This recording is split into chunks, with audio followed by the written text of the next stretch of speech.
Good morning, America. Breaking news. Explosions overnight at that chemical plant under 6 feet of floodwater. Fears of a massive fire. Sheriff's deputies rushed to the hospital.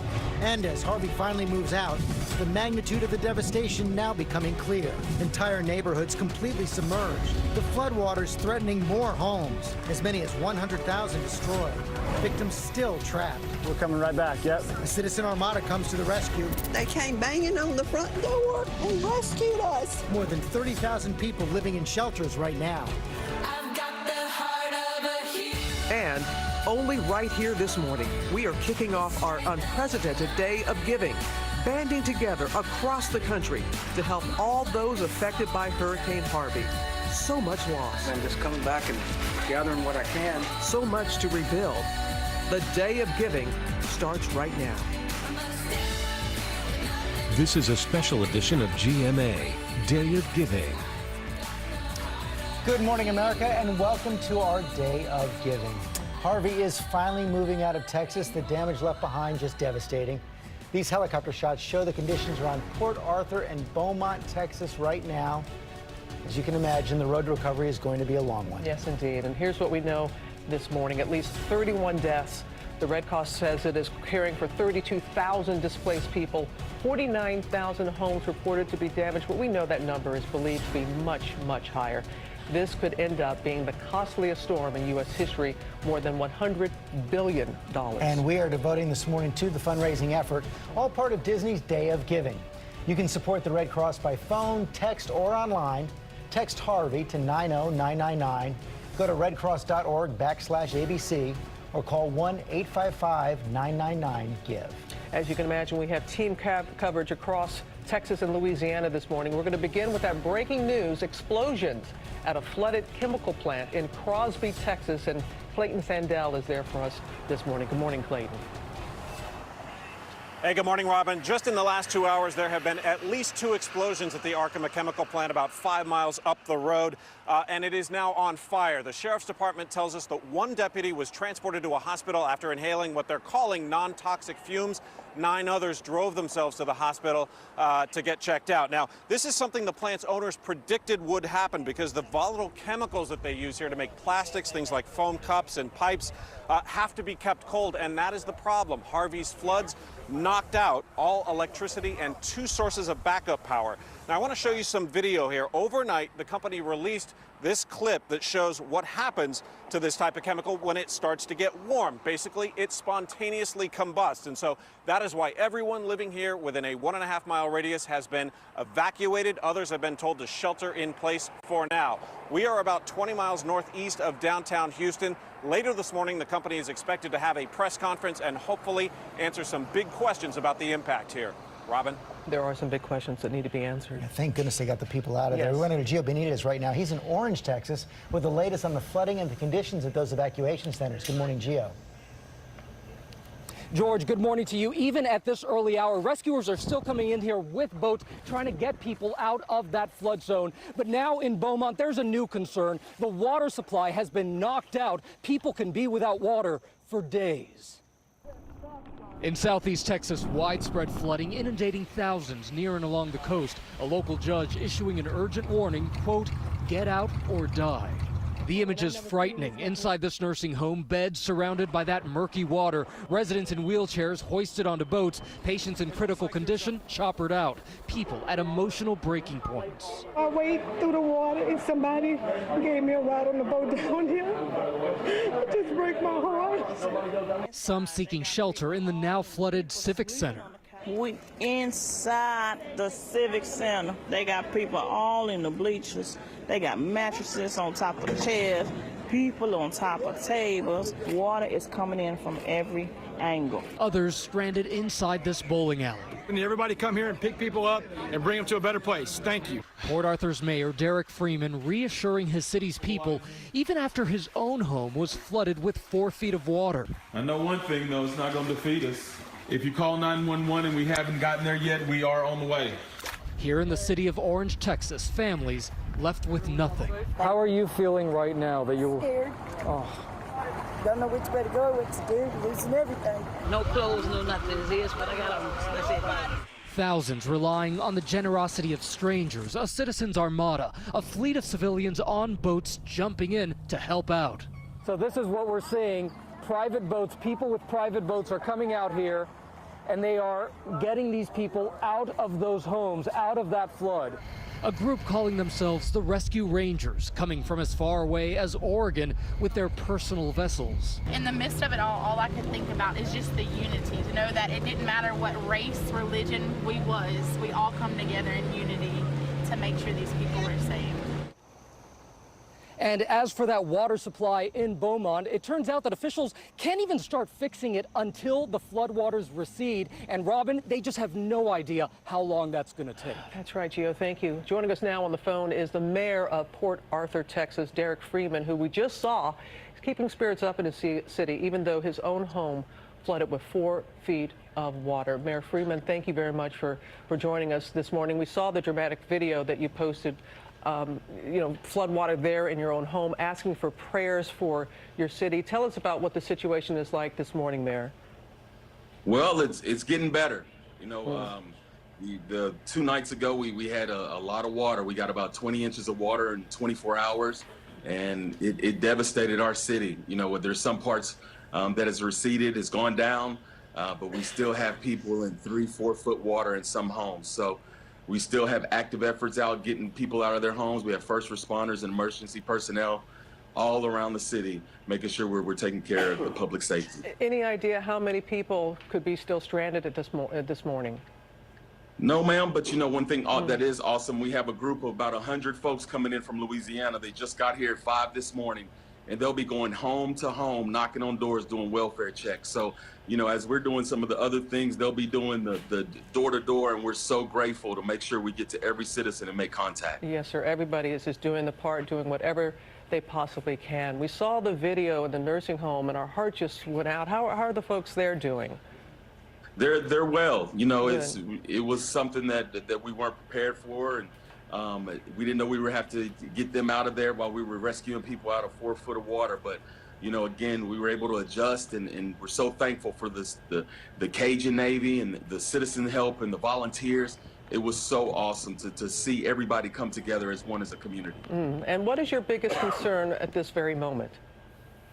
The rebuild. We're going to bounce back. Port Arthur, we got hit with Hurricane Ike, Hurricane Rita, and Hurricane Harvey, and we've rebuilt every time. So we're going to rebuild this time. We're going to be okay.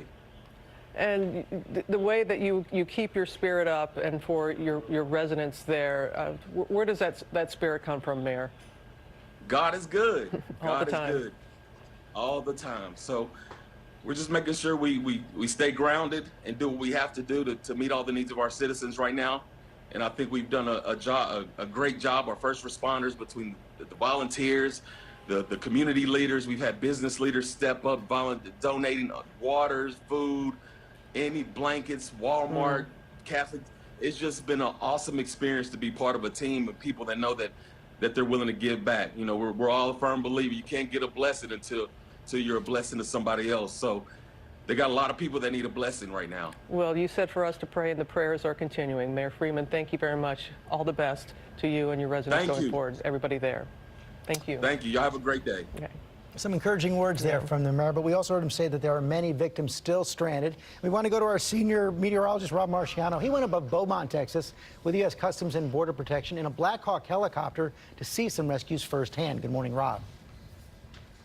Good morning, George. We're in Conroe, Texas, one of the many air bases that they're using, the Army Reserve choppers you see behind me. But as you mentioned, we went up with the U.S. Customs and Border Protection Agency, their air and marine operations. They do pretty much the same thing. And within 90 minutes of flying around, we saw water that in many areas was as high as the rooftops. It's come down a little bit today, but we immediately got to an elderly couple there. You see the woman coming out and getting out of that basket. Boy, was she relieved. Look at that smile, soaking wet and just exhausted. And a lot of these patients are immobile, tough to get them in and out of the baskets. Sometimes it takes a couple of guys just to do that. Another man came up, he came in with his dog. But to see the relief and the joy on their faces once they get into that dry chopper is really inspiring. And Rob, you came upon one very large family.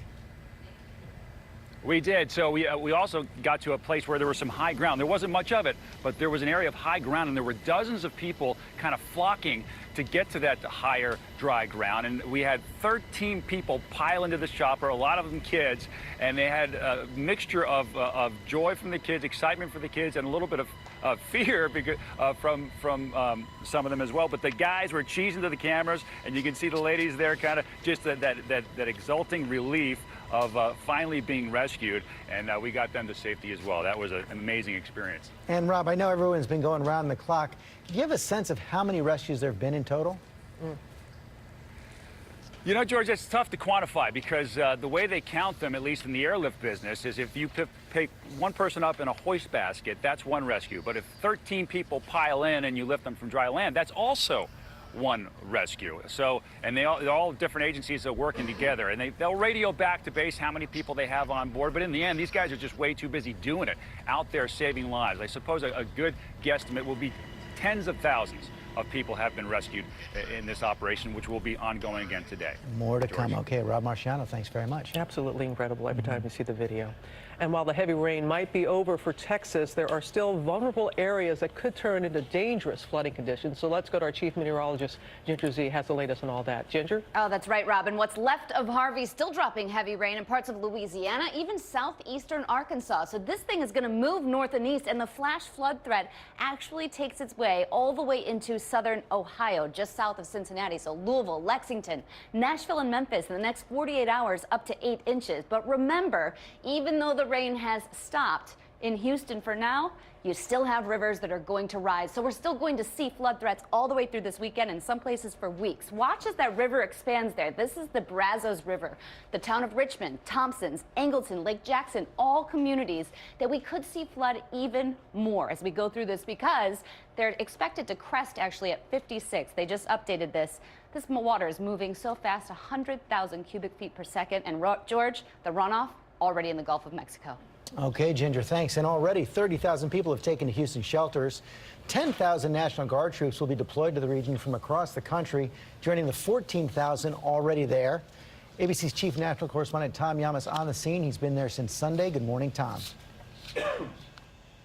George, good morning to you. The water behind me is starting to recede here in Houston, but there is still so much rainfall that hit this area that it's tough to tell. So many reminders still surround us. Let's take a look from above right now. This is a park in downtown Houston. This area right in front of me, this used to be a field where people had live outdoor concerts. People played football. All you can see now is water and the tops of trees. Another reminder of Harvey's wrath. The rain has stopped, but the misery far from over. Harvey's impact on Houston relentless. More than 13,000 people rescued so far. Officials going door to door, marking bright orange C's on homes that are clear. Officials estimating up to 40,000 homes in one county alone are destroyed. But 100,000 is certainly not out of the question. With the death toll expected to rise, we're learning what happened to some of those that were lost in the floodwaters. On Wednesday, a grim discovery. This white van, confirming the deaths of 6 members of a Houston family, including 4 children who were trapped inside when the vehicle went under into the rushing waters. Earlier this week, I spoke with Rick Saldivar, whose brother was the only one to survive. What have these last couple days been like? A nightmare.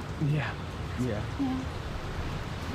It's just been a nightmare. So many still missing. Families here at the convention center, separated from their loved ones, gather at the missing persons table, hoping to get answers. It has been challenging, but also rewarding, and we've been able to reunite some families, and that makes it all worthwhile. 2 of 7 rescue volunteers are missing after the group was forced to abandon their boat when it crashed into an electrical pole. The group last seen together on this Facebook Live video.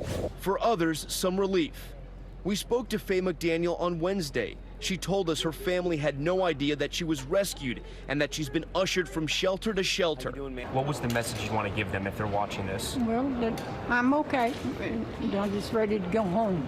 But just hours later, after we tweeted out Faye's photo and other media outlets also reported her story, her daughter rushed to the shelter and reunited with her mother. Happy those two are back together. Now, in many ways, Houston has turned a corner. There is traffic on the highways. Restaurants and gas stations are open, but also there are so many neighborhoods wiped off the map here and so many people in shelters who are reminded of Harvey every single minute of the day. Robin? And we are thinking about them, Tom. We have a very busy morning here at GMA. Our parent company, Disney's Day of Giving telethon, is well underway. And I want to take a look at our studio upstairs right now. Phones are already ringing, viewers opening their hearts and their wallets for the people affected by Harvey. We have a lot of staff members. We have a lot of celebrities that are going to be fielding the calls, so you never know who's going to pick up that phone when you make that call. And the telethon will continue throughout the day on ABC, on Freeform, and Radio Disney. And you can support the Red Cross by phone, text, or online. Text Harvey to 90999, go to redcross.org/ABC, or call 1-855-999-GIVE. And we're also streaming live on Facebook and on our website right now through noon Eastern. Log on to see who's joining us, and while you are there, you can also make a donation. But it's one of the dancing A-Rod. I saw that. But there's so many people who have been saying, you know, what can we do? What can we do? And this is a day where you can actually do something. Isn't that right, Amy? That's right, indeed. And we do have a lot of other news to get to beyond what's happening in Texas. And we begin with a deadly shootout involving police in Sacramento. They were investigating a stolen car at this hotel when investigators say the suspect opened fire from a balcony, killing a sheriff's deputy. 2 other officers were wounded, but that suspect is in custody. And a show of force by the U.S. military following another missile threat from North Korea. U.S. fighter jets conducted bombing drills with South Korea just days after the North launched that missile over Japan. President Trump Wednesday saying talking is not the answer for the crisis. Well, the president says his plan to overhaul the tax code would, quote, bring back Main Street. But during a speech at a Missouri manufacturing plant, he offered few specifics about that plan other than his goal of lowering the corporate tax. And tributes are pouring in from around the world, marking 20 years since the death of Princess Diana. Mourners leaving flowers, photos, and notes at the gates of Kensington Palace. Her sons, William and Harry, and Duchess Kate visited a memorial garden on Wednesday. You see Kate there wearing a poppy print dress, and poppies are a symbol of remembrance. Elton John posting a message on Instagram saying 20 years ago today, the world lost an angel. And I actually think it's pretty fitting that we have our Day of Giving on this day, on her 20th anniversary, because we know that that's what was so important to Princess Diana. She was all about that. You're right about that, Amy. So many people are affected by Harvey, and they're looking for any reason to be hopeful. Well, at a shelter in the Houston suburb of Deer Park, everyone stopped on Wednesday to celebrate a birthday. Anthony, as you can hear the group sing to him, gave him a cake, and volunteers at the shelter even gathered gifts for him. It was something for all the kids to take part in. I'm sure he's going to remember this birthday for quite some time. I can't forget that one. No. Let's go back to Ginger now. And after almost 52 inches, you look at a map like this and you say, oh, locally 6. Well, remember, that can still do damage. So just east of Little Rock, Nashville to Lexington tomorrow. Your local weather in 30 seconds. First, though, the sunny cities, brought to you by Mazda. We asked premium vehicle owners to judge 3 premium SUVs, not knowing the brands. Nice and responsive. The leather, the material, feels very well crafted. This one is by far my favorite. I really like the bold lines. Mazda. I did not expect that. This is the one that I would want to drive every day. Discover a smarter premium at the Driver's Choice event. Get 0% limited term financing plus no payments for 90 days on your 2017 Mazda SUVs. Well, before long, everyone's going to be back to school, but for those that are headed to school today, it is going to be a little warmer, a little more humid too in the air, that humidity a little higher, and there could be a stray shower late. 82 to 83 degrees your temperature for today. Now, we've got our best chance of rain coming Saturday with occasional showers, maybe even a late day thunderstorm. In fact, some of that rain could start late Friday, but look, Sunday, Monday now looking dry. And for the Labor Day weekend, temperatures finally getting into the lower and mid 80s.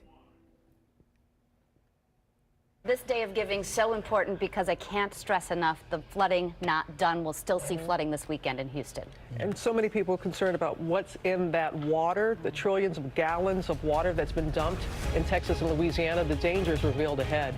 And J.J. Watt, the football superstar, keeps on raising the bar, fundraising for Houston. Wait till you see how much he's raised. Senator Trey Jackson. We asked a group of young people when they thought they should start saving for retirement. Then we